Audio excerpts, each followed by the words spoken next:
না না, election commission ওটা ভারতবর্ষের নিরিখে এসওপি করেছিল। তারা এমএইচএকে অনুরোধ করেছিল পর্যাপ্ত পরিমাণ বাহিনী দিতে। এমএইচএ অন্যান্য রাজ্যে ভোট শেষ হয়ে যাওয়ার কারণে বা যেহেতু গত পঞ্চায়েত ভোটে 820 কোম্পানি বাহিনী দিতে হয়েছিল হাইকোর্টের নির্দেশে, তারা ইলেকশন কমিশনকে সম্পূর্ণ সহযোগিতা করেছে। কিন্তু আপনার এক্ষেত্রে বুঝতে হবে যে কিউআরটিগুলোতে এরিয়া চিনিয়ে দেওয়ার জন্য অফিসারটা এএসআই বা এসআই ছিল পশ্চিমবঙ্গ সরকারের। আমি এএসআই বা এসআইয়ের বিরুদ্ধে আমার কোনো রাগ নেই, কিন্তু তার যে কন্ট্রোলিং অথরিটি উপরের বসেরা, তারা তাকে যা বলবে তাই করতে হবে। নইলে কালিম্পংয়ের যে ছেলেটি আছে তাকে পুরুলিয়ার কোনো গ্রামে পাঠানো হবে, সুন্দরবনের কোনো গ্রামে থাকা পুলিশের ডিউটি করা সাধারণ কনস্টেবল তাকে এক রাত্রে জঙ্গা বা কালচিনিতে পাঠিয়ে দেওয়া হবে। দুটো প্রকৃষ্ট উদাহরণের ক্ষেত্রে আমি বলি, 2022 সালে পৌরসভা ভোটে ইভিএমে যে ভিভিপ্যাট ছিল না, সব মেশিন বদলানো হয়েছিল। সেই ভোটে তাহেরপুরে ছোট্ট একটা মিউনিসিপ্যালিটিতে লেফট ফ্রন্ট জিতে গেছিল। পরের দিন সকাল 7টাতেই ওসিকে ক্লোজ করে দেওয়া হয়, ট্রান্সফার করা হয়। সাগরদিঘি বাই ইলেকশনে টিএমসি হেরে গেছিল বলে রাতারাতি এসপিকে এনে ব্যাটালিয়ানে বসিয়ে দেওয়া হয়। এই যে ছোট্ট ছোট্ট বিষয়গুলো আছে, এর ফলে কিউআরটি যেখানে পৌঁছাতে 15 মিনিট সময় লাগে, তাকে মমতা পুলিশ, আমি পশ্চিমবঙ্গ পুলিশ বলি না, মমতা পুলিশ, তারা তাকে ঘুরিয়ে ফিরিয়ে নিয়ে গেছে 50 মিনিট পরে, এবং ফোন করে দেওয়া হয়েছে যে তোমরা যা করছো শেষ করো না সরে যাও, কিউআরটি যাবে। আপনি টিভিতে দেখেছেন অভিজিৎ দাস নিকনেম ববি, ভারতীয় জনতা পার্টির প্রার্থী, ভূমিপুত্র বলে, তাকে 4 ঘন্টা লেগেছে সরাতে। একই দৃশ্য 6 পেজে আপনারা দেখেছেন। ডাক্তারের চাকরি ছেড়ে একটি ট্রাইবাল আদিবাসী যুবক ডাক্তার প্রণব টুডু, তাকে গড়বেতার খড়কুসমাতে তৃণমূলের গুন্ডারা, ওখানেও শাহজাহানের বংশধররা আছে, তারা যেভাবে মেরেছে আপনারাই দেখিয়েছেন। আপনারা দেখেছেন 2.5 ঘন্টা ধরে হিরণ চট্টোপাধ্যায়কে কীভাবে কেশপুরে আটকানো হয়েছে, এবং সিএপিএফ প্রম্পট রেসপন্স করেছে, পৌঁছানোর চেষ্টা করেছে, তাকে মিসগাইডেড করেছে স্টেট পুলিশ। আর ইন্ডিপেন্ডেন্টলি সিএপিএফকে কাজ করার অধিকার ইসিআই দেয়নি। ইসিআই যে দুজনের চোখ দিয়ে এই ইলেকশনটা দেখছিলেন, সিওকে বাদ দিলে, একজন হলেন স্পেশাল অবজারভার মিস্টার অলোক সেনা আইএস, উনি টু সাম এক্সটেন্ট চেষ্টা করেছেন, আমরা রেসপন্স পেয়েছি। আরেকজন police observer mister Anil Sharma senior IPS, ওনার রোল স্যাটিসফ্যাক্টরি ছিল না। আমি বাইরের অফিসার, এর আগেও ভোট করে গেছেন, উইথ ডিউ রিগার্ডস। আমি ওনাকে টেলিফোন করেও বলেছি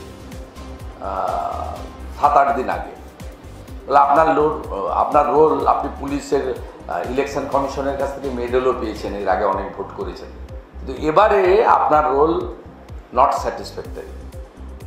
অনেকগুলো ঘটনায় এনআইএ টিম ভূপতিনগরে আক্রান্ত হওয়ার পরে আপনি কোনো অ্যাকশান নেননি, তারপরে ছেড়ে দেন, আমার ওখানে সিআই ছাড়া রেড করেছে। আমি কোর্টে গিয়ে প্রোটেকশান নিয়েছি বা কোর্ট ইন্টারফেয়ার করেছে, সেক্ষেত্রে কিন্তু ইলেকশন কমিশনের উচিত ছিল, কারণ ওই রেডের টিমে আইটির লোক ম্যান্ডেটারি এবং ইসিআইয়ের ভিডিওগ্রাফি ক্যামেরা রাখতে হবে, আইপ্যাকের লোক নিয়ে রেড করার কথা নয়। তাই সব মিলিয়ে এই যে নতুন ট্রেন্ড হিন্দুদের ভোটদান করা আটকানো, এটা পশ্চিমবাংলায় ছিল না। আমরা কখনো হিন্দু মুসলমান করি না, জাতপাত এখানে স্থান পায় না, নিজ নিজ ধর্ম পালন করি। এগুলো স্বামী বিবেকানন্দের শিক্ষা, আমাদের পশ্চিমবঙ্গে শ্রী চৈতন্যদেবের শিক্ষা, প্রেম প্রীতি ভালোবাসা দিয়ে। এখানে ঠাকুর অনুকূল চন্দ্রকে মানুষ ভগবানের চোখে দেখেন, এরকম বহু মনীষী সন্ত রয়েছেন। তাই এখানে এইসব জিনিস, কারো বাড়িতে কেউ গেলে তার জন্য হিন্দুদের জন্য আলাদা চায়ের কাপ, মুসলমানদের জন্য আলাদা চায়ের কাপ, পশ্চিমবঙ্গে এসব কালচার নেই। কিন্তু এই ট্রেন্ড খুব খারাপ।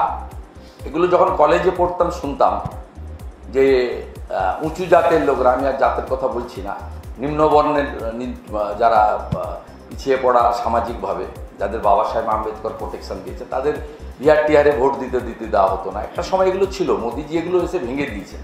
মোদিজি আসার আগে ভারতবর্ষে ইলেকশন হতো পরিবার কেন্দ্রিক, জাতপাত কেন্দ্রিক এবং তোষণের মাধ্যমে। এখন তেলেঙ্গানা আর পশ্চিমবঙ্গে কিছুটা অ্যাপিজমেন্টটা রয়ে গেছে, বাকি স্টেটগুলোতে এগুলো উঠে গেছে। এখন ইউপিতেও যোগী আদিত্যনাথজির নেতৃত্বে জাতপাতটা কার্যত উঠে গেছে, মানে রাষ্ট্রবাদীরাই ওখানে শাসন ক্ষমতায় আছে।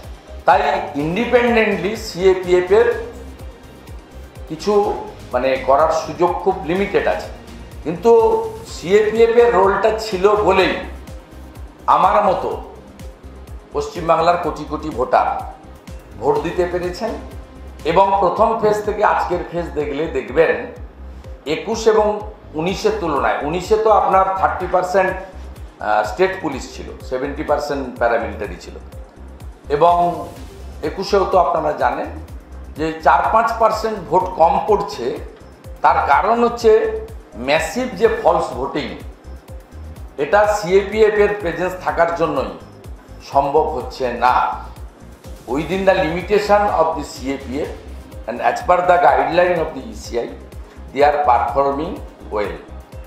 কিন্তু তাদের লিমিটেশনটা পশ্চিমবাংলার জনগণকে বুঝতে হবে। অনেকেই মেসেজ করে আমাকে বলেছেন যেটা কি এত পুলিশ অমুক। আরে আমি তাকে জিজ্ঞেস করেছি যে আপনি ভোটটা দিতে পেরেছেন কিনা, বলছে হ্যাঁ। আপনার পরিবার পেরেছে কিনা, হ্যাঁ। পাশের বাড়ি পেরেছে কিনা, হ্যাঁ। ফলতা ডায়মন্ড হারবার ছাড়া তাই বলেছে হ্যাঁ।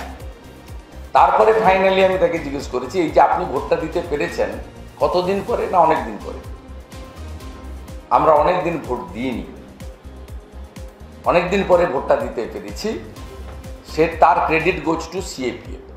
কিন্তু সিএপিএফকে যে অ্যাকশন মুডে দেখার প্রয়োজন ছিল সেটা সিএপিএফ এর হাত পা ইসিআই এর গাইডলাইন এবং স্টেট পুলিশের সঙ্গে মানে লিয়াজো করে তাদের যে কাজ করার যে গাইডলাইন, তার জন্যই এটা সম্ভব হয়েছে, এটা মানে বাধাপ্রাপ্ত হয়েছে। আমাদের ভিডিও ভালো লাগলে লাইক এবং শেয়ার করুন, কমেন্ট সেকশনে গিয়ে জানান আপনাদের মতামত।